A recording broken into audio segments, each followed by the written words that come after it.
L'histoire se passe le 22 juillet 2018 en Californie. Sur ces images de vidéosurveillance du métro BART, rien ne laisse présager le drame qui va suivre. Des voyageurs attendent leur train, certains regardent leur téléphone, d'autres discutent, dans l'atmosphère banale et presque paisible d'un début de soirée d'été à Auckland.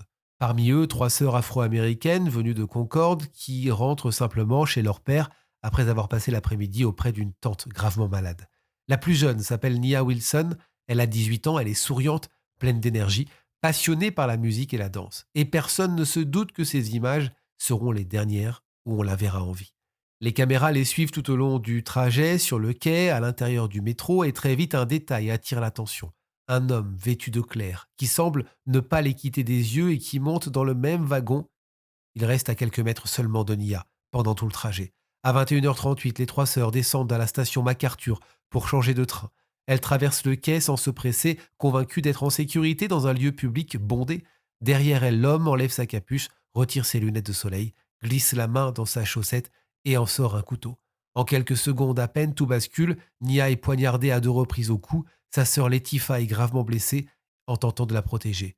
La scène est fulgurante, d'une violence extrême, et sous les yeux des passagers médusés, Nia s'effondre et meurt sur le quai, moins de 3 minutes après l'attaque. La panique envahit la station, les voyageurs crient, fuient, cherchent à se mettre à l'abri. La police arrive très rapidement, sans savoir qu'elle vient de croiser l'agresseur qui se mêle à la foule et leur lance que quelqu'un a été poignardé avant de disparaître. Mais les caméras, elles, n'ont rien manqué. Elles enregistrent la fuite de l'agresseur, son passage dans un parking, le moment où il change de vêtements.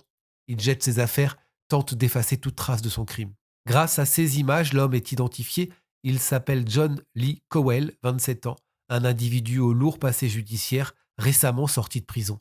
Arrêté moins de 24 heures plus tard, il sera jugé coupable du meurtre de Nia Wilson et de la tentative de meurtre de sa sœur, puis condamné à la prison à vie sans possibilité de libération conditionnelle. Mais au-delà du verdict, une question continue de hanter les États-Unis. Cette attaque était-elle un acte isolé ou un crime raciste ciblé? Le visage de Nia devient alors un symbole, son nom rejoint le mouvement Say Her Name et son histoire rappelle qu'en quelques secondes, sous l'œil des caméras, une vie peut être brutalement arrachée.